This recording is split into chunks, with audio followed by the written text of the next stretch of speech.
विद्यार्थी मित्रांनो, सह्याद्री ट्युटोरियल्स मध्ये तुमचं स्वागत आहे. आपल्याला ना सगळ्यांना ना जीवनात ना एक सक्सेसफुल पर्सन बनायचंय, यशस्वी बनायचंय. पण तुम्हाला माहिती आहे का, की ही गोष्ट कधी पॉसिबलच नाहीये. आता तुम्ही म्हणाल, हे काय तुम्ही सांगताय? या व्हिडिओमध्ये बऱ्याचशा महत्त्वाच्या गोष्टीवर डिस्कशन करायचंय आपल्याला. तुम्ही चॅनलवर नवीन असाल, तर सबस्क्राईब पहिल्यांदा करा. माझ्या चॅनलवरती जे पालक आहेत, त्यांचं मी स्वागत करतोय. तुम्हाला ही गोष्ट माहीत नसते. मुलं हुशार आहेत. तुम्ही सबस्क्राईब करा. व्हिडिओ आवडला तर लाइक बटन आहे. लाइक पण करा आणि मित्रांबरोबर शेअर सुद्धा करा हा व्हिडिओ. काय बोललो मी? की सक्सेसफुल बनायचंय पण ते शक्य नाहीये. म्हणजे काय प्रकार आहे? सांगतो. इंग्लिशमध्ये वाक्य आहे. Success is not a destination, it's a journey. समजलं तुम्हाला याचा अर्थ कळाला? म्हणजे आपल्याला हां, ठीक आहे असं होऊच शकत नाही. आता मला यश मिळालंय, बास मी आता निवांत राहतो. नाही.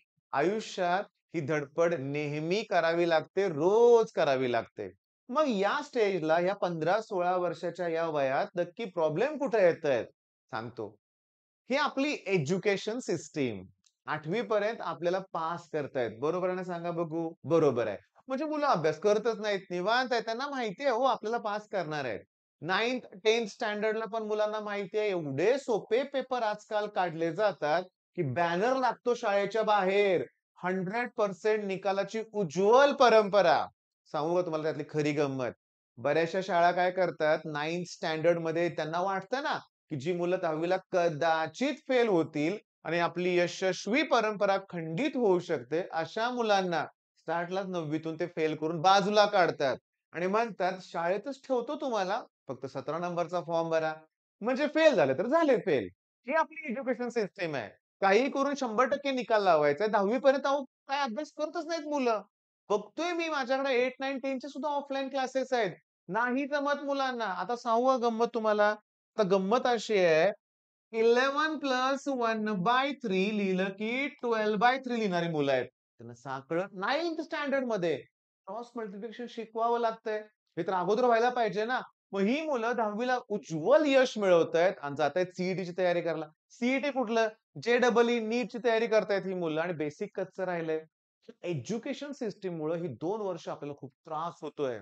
मी तुम्हाला सांगतो, माझ्या आयुष्याचा अनुभव एक सांगतो. मला ते बघून, ते ऐकून मला कसं तरी झालं. मी मुलांना असं शिकवलं होतं, मग देअरफॉर एक्स इक्वॉल्स टू +2 चं काय होणार? -2 देअरफॉर एक्स इक्वॉल्स टू 1. 4थी, 5वी, 6वी ची मुलं असतील, मला तर आठवत नाहीये. पण त्या मुलानं मला सांगितलं, "सर, शाळेतल्या शिक्षकांनी मार्क कट केले." जेव्हा मी 20-25 वर्षापूर्वी क्लास सुरू केला ना, तेव्हा मराठी मीडियमच होतं. सेमी इंग्लिश तर नव्हतंच. कॉन्व्हेंट तर लांब राहू दे. त्यामुळे मला सांगितलं, की शाळेतल्या सरांनी शिकवलं इथं, दोन्ही बाजूतून 2 वजा करू. हे कोण लिहिणार? त्या स्टेपचे अर्धवट कट आणि ती स्टेपच चुकल्यामुळे म्हणे सगळंच कट. म्हणजे सरांची अपेक्षा काय होती? लिहायचं होतं दोन्ही बाजूतून 2 वजा करू. म्हणजे असं येणार, यातनं 2 मायनस करा, यातनं 2 मायनस करा. मग 2 ला 2 कॅन्सल, 3 - 2 1. अरे पण आपलं मगाशी किती आन्सर आलं होतं? तेवढंच आलं होतं ना. मग काय हा प्रकार आहे. अजून भयानक प्रकार मी तुम्हाला सांगतो. 10th स्टँडर्डची मुलं बरं का. आता बघा, नीट लक्ष द्या मी काय सांगतोय ते. x/2 इक्वॉल्स टू 4 समजा 7 आहे. तर मी काय शिकवलं होतं बघा, की x इक्वॉल्स टू 4 इंटू 2/7. लगेच एक ब्रिलियंट विद्यार्थी. हे शाळा पण काय करतात माहितीये का? असे प्रकल्प सुरू करतात. मोठी-मोठी नावं देतात त्याला. गुरुकुल प्रकल्प, निवासी प्रकल्प, हा प्रकल्प, तो प्रकल्प आणि त्या प्रकल्पामध्ये शाळेतली ब्रिलियंट मुलं असतात. क्लास पण लावतात ही तर वेगळीच गोष्ट म्हणूया आपण. तसाच एक प्रकल्पातला मुलगा होता माझ्याकडं आणि म्हणलं, "सर, मी स्टेप चुकले तुमचे." म्हणलं, "मला वाटलं होतं तू काय म्हणणार आहे. मला माहिती होतं." मी म्हणलं, "सांग काय चुकलंय?" तो म्हणला, "सर तुम्ही क्रॉस मल्टिप्लिकेशन केलंच नाही." मी म्हटलं, "केलं होतं की." "नाही, नाही, नाही." म्हणून म्हटलं, "सांग तू." तो म्हणला, "सर हे अपॉन 7 चं इंटू 7 कोण करणार?" मी म्हटलं, "अरे वाह! ठीक आहे, बरोबर आहे तुझं. नेक्स्ट स्टेप सांग." म्हटलं. तो म्हटला, "आता इंटू 7 चं अपॉन 7 करायचं." मी त्याला म्हटलं, "पहिला 7 तर खालीच होतं ना." "अहं, क्रॉस मल्टिप्लिकेशन." ऐकायलाच तयार नाही. तुमच्याप्रमाणे आम्ही ऐकलं आमचा अर्धा मार्क कट झाला तर हे आपलं जनरेशन आणि ह्याच्यामुळं काय होतंय 11th-12th ला प्रॉब्लेम होतोय आणि हा प्रॉब्लेम स्टार्ट होतोय ओव्हर थिंकिंग जो आपल्या व्हिडिओचा मेन पॉइंट आहे. 10वी मला खूप चांगले मार्क पडले होते. मला आणि मी 11th स्टँडर्डमध्ये सगळ्या विषयात फेल होतो. मी तुम्हाला सांगू का? यश नावाचा माझा एक स्टुडंट आहे बरं का. यश नेमाडे त्याचा नाव आहे. आता 4th इयरला आहे. त्याचं पण सेम माझ्यासारखी स्टोरी होती. त्याने एक YouTube चॅनल पण काढलंय. त्याचं नाव मी लिंक शेअर करतो. पण अजून त्याला मी व्हिडिओ अपलोड करायला सांगितलेत. नंतर मी तुमच्यावर तो शेअर करेन. मॅथ्स शिकवतोय ना तो. बरं त्याची स्टोरी माझ्यासारखीच आहे. 10th मध्ये एकदम ग्रेट. 11 मध्ये 35% म्हणजे कळालं असेल सगळ्यापेक्षा फेल. मग काय होतं 12th मध्ये शेवटच्या 4-5 महिन्यात त्याने आपला क्रॅश कोर्स घेतला होता. ओके. आपल्या M1च्या कोर्सपर्यंत होता आणखीन आणि 135 सीईटीत मार्क पडले आउट ऑफ 200. मग तुम्हाला माहिती आहे तो जबरदस्त स्कोर होता. टी-एफ-डब्ल्यूएस मधून त्याला राजश्री शाहू तातवडेचं जे चांगलं कॉलेज आहे तिथं चांगली ब्रांच मिळाली. मुद्दा काय शेवटी त्यानं कव्हर तर केलं. पण नाहीतर प्रॉब्लेम होतोय काय हजारो मुलांचा. 10वीतले मार्क, 10वीतलं कौतुक आणि 11वी-12वी जसं 10वी पर्यंत जमत होतं, ते जमत नाहीये. सिलेबस वेगळा होतोय. आता या ओव्हर थिंकिंग मधून आता काय तुम्हाला सांगतो ओव्हर थिंकिंग म्हणजे, मी हे कॉलेज घेतलं तर बाकीचे काय म्हणतील? 10वीला एवढे मार्क होते, आता ह्या कॉलेजमध्ये सगळे मला अरे दुसऱ्यांचा विचार करताय हेच ओव्हर थिंकिंग अति आहे पहिली गोष्ट म्हणजे. त्यातून बाहेर कसं पडायचं हा मार्ग आपला पण शोधला पाहिजे. पण मी थोडीफार करतो ना तुम्हाला मदत. बरं ठीक आहे. हा एक प्रकार आहे. मी तुम्हाला सांगू का? आता आमचं सांगतो. माझे वडील एसटीत डेपो मॅनेजर होते आणि खरं सांगू का? तिथलं काम आम्हाला कधी करावंच लागणार नाही. परत दळण आणायचं असेल, दूध आणायचं असेल, काही फळं आणायची असतील, हे आणायचं, ते आणायचं असेल. हाताखाली कोणतरी लोकं असायची पप्पा सांगितले, की ते लोकं ते आणून देत होते. आणि जेव्हा मी तुम्हाला सांगू का, आम्ही इथं घर साताऱ्यात बांधलं पप्पांनी. पप्पा रिटायरच झाले होते आणि सगळ्यात महत्त्वाचं मम्मी मला म्हटली, "आता जाऊन दळण आणायचंय." मग मी घाबरलो म्हणल्यावर मी विचार करावा लागलो. मी दळण आणायचं, बाकीचे लोकं अरे कोण विचार करतंय तुमचा? पण मी करत होतो ओव्हर थिंकिंग, लाजत होतो. हे एक उदाहरण झालं म्हणूया आपण.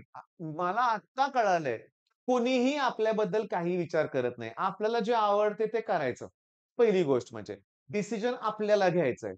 रिपीट केल्यानंतर बाकीचे काय म्हणतील असा प्रश्न आहे आत्ताच्या काळात 2-3 दिवसात मुलांचा. सो रिपीट करायची तयारी आहे. पण घरातले म्हणतात, की आजूबाजूचे आम्हाला सारखे विचारतील. तर घरातल्यांना पण सांगितलं पाहिजे, की तुम्ही पण ओव्हर थिंकिंग करू नका. पहिली गोष्ट ओव्हर थिंकिंग होतंय कशामुळं? कोणता तरी प्रॉब्लेम आहे. त्याचाच आपण विचार करतोय. कुठेतरी आपण अडचणीत आहे. म्हणून ओव्हर थिंकिंग होतंय. तुम्ही मला सांगा पिक्चरला जावा तुमच्या आवडीचा. क्रिकेट खेळायला जावा. तुम्ही मित्रांसोबत खेळताय, एन्जॉय करताय. तेव्हा होतं का ओव्हर थिंकिंग? नाही होत. मग ओव्हर थिंकिंगचं मेन कारण आहे प्रॉब्लेम्स आणि हे प्रॉब्लेम सॉल्व्हिंगच जमायला पाहिजे आपल्याला आणि त्यासाठी हार्ड त्याशिवाय ऑप्शन नाहीये. सुरुवात तरी करा. सुरुवात तरी करा. मी तुम्हाला सांगतो हा व्हिडिओ तयार करायच्या अगोदर मी काय केलं तुम्हाला सांगतो. जस्ट आमचं डिस्कशन चाललं होतं. मॅथ्स, ट्रिग्नोमेट्री 2, 11 स्टँडर्ड क्रॅश कोर्समध्ये सध्या सुरू आहे आपल्या इथं. आणि काय होतं आम्ही जेईचे सगळे क्वेशन सॉल्व्ह केलेत त्याच्यात. सगळे म्हणजे आता तुम्ही म्हणाल, एक क्वेशन एका शिफ्टमध्ये येतो ट्रिग्नोमेट्री 2 चा. मग जेवढे आले होते जेईई लेव्हलचे क्वेशन्स ते आम्ही सॉल्व्ह केले. पुन्हा 21, 22, 23 जेईई मधले क्वेशन्स आम्ही सॉल्व्ह केले. त्याच्यानंतर शॉकिंग एररलेस नावाचं एक पुस्तक आहे. युनिव्हर्सल सेल्फ स्कोरर USSR काहीतरी नाव आहे त्याचं. तर त्याच्यात सांगतो एक क्वेशन होता 1989 चा. 10-15 वेळा रिपीटेड क्वेशन होता आणि तो 2021 टू 2024 मध्ये कुठल्यातरी एका शिफ्टमध्ये जेईई मध्ये आला होता जसाच्या तसा. मग एवढा कॉन्फिडन्स वाढलाय ना तुम्हाला सांगतो क्रॅश कोर्स मधल्या मुलांचा एवढा कॉन्फिडन्स आहे. आता काळजी नाही. प्रॉब्लेम मॅथ्सचा सॉल्व्ह झालेला आहे. पैकीच्या पैकीच मार्क पाडायचे आहेत. बस ओव्हर थिंकिंग बंद. अभ्यासाला सुरुवात. मला फिजिक्स जमतच नाही. किती ते अवघड आहेत. मला फॉर्म्युले आठवतच नाहीत. अरे सोड ते. कर सुरुवात. केमिस्ट्री. ऑर्गॅनिक जमत नाही, इनऑर्गॅनिक जमत नाही, फिजिकल जमत नाही, हे जमत नाही. ए काय जमत नाही असं कुठलीच गोष्ट नसते. जगात अशक्य काहीही नाहीये. तू कर तरी. कर ना. बरं सपोर्टला मी आहे ना. आता होतं काय मी सांगतो.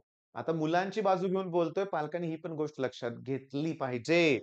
काय होतं माहितीये का, की 10वी पडले 95-96% मार्क. मी माझ्या एका स्टुडंटचं एक्झाम्पल देतो. मुलगी होती ती 96% मार्क पडले. आता 12-13 वर्षापूर्वीची गोष्ट आहे. त्या काळात पण 96 म्हणजे आज काय विचारूच नका. वडील अतिशय हलाखीची परिस्थिती होती. पण त्यांनी तिला आता एवढे मार्क पडले म्हणल्यावर नातेवाईक इकडून-तिकडून सजेशन आल्यानंतर त्यांनी ठरवलं अकॅडमी जॉइन करायची. IIT-मध्ये जाण्यासाठी. त्या काळात तेवढ्या 15-16, 10-15 वर्षापूर्वी त्या क्लासची फी होती ₹3.5 लाख. ₹3.5 लाख फी होती. मी तुम्हाला सांगू का? Education system. पाठांतर करून संस्कृत पैकीच्या पैकी मार्क, इतिहास, भूगोल पैकीच्या पैकी मार्क, अगदी मराठी, हिंदी नव्हतं, मराठी आणि इंग्लिशमध्ये सुद्धा अगदी पैकीच्या पैकी मार्क. सायन्समध्ये थोडे कमी बेस्ट ऑफ 5 मध्ये सायन्सच गेला होता आणि मॅथ्समध्ये जवळ-जवळ पैकीच्या पैकी मार्क. असं करून 96% पडले तिला. आणि सगळ्यात महत्त्वाचं ही मुलं ऐकत नाहीत, पाठांतरच करतात. मी आता बदललोय. मी पालकांचं नाही ऐकत. 8, 9, 10 स्टँडर्ड. आता 8 स्टँडर्डला मी एका दीड तासात एकच पॉइंट शिकवला मी, ड्राय सेल. 8वी ला दीड तास मी फक्त ड्राय सेल शिकवत होतो आणि त्यांना एवढं सांगितलं, "मी फिगर ड्रॉ करा. लिहा तुम्हाला जे काही दिसतंय ते तुमच्या भाषेत लिहा." नाहीत करत मुलं, पाठ करतायत आणि त्याचे तोटे दिसतायत. बरं, मग या स्टुडंटनं 3.5 लाख कसे भरले? कर्ज काढलं, गोल्ड लोन काढलं, पाहुण्यांकडून घेतलं, ह्याच्याकडून, त्याच्याकडून, इकडून-तिकडून गोळा करून 3.5 लाख भरले. आणि हे कोचिंग माफिया एवढे डेंजरस आहेत, फी भरल्याशिवाय आत बसून देत नाहीत. आणि फी भरा आणि मग क्लास सुरू. फी रिफंड पण करत नाहीयेत. हा एक मुद्दे महत्त्वाचे. मग काय झालं, की पहिल्या 6 महिन्यातच त्या मुलीच्या लक्षात आलं, की झेपत नाहीये तो जे स्पीड आणि तिनं क्लास सोडायचा डिसिजन घेतला.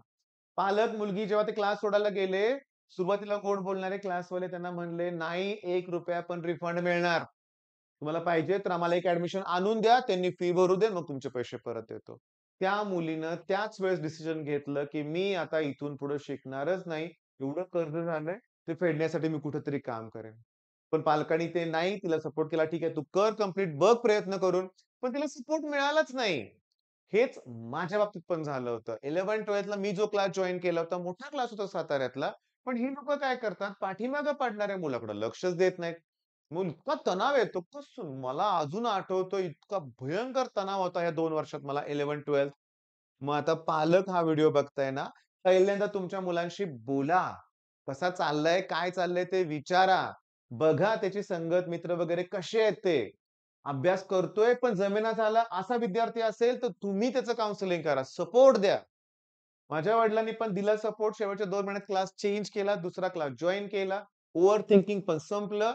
केळकर सरांचा साताऱ्यात मी क्लास जॉइन केला होता. त्यांच्या पहिल्या बॅचमधली 2 मुलं मी आणि माझा मित्र होतो.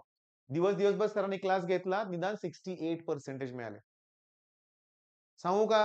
ओव्हर थिंकिंग होतंय. अरे तणाव येतोय ना, तणाव येतोय. तर सपोर्ट करायलाच कोण नाहीये. साधं समजेल अशा भाषेत शिकवायला कोण नाहीये. तुम्ही YouTubeवर बघा. मला अशाच मुलांच्या मनातला तणाव दूर करायचा आहे. एक कॉमेंट होतं बरं का. आता मी तुम्हाला सांगू का? एक कॉमेंट असं होतं, आता शोधायला वेळ लागेल सांगतो.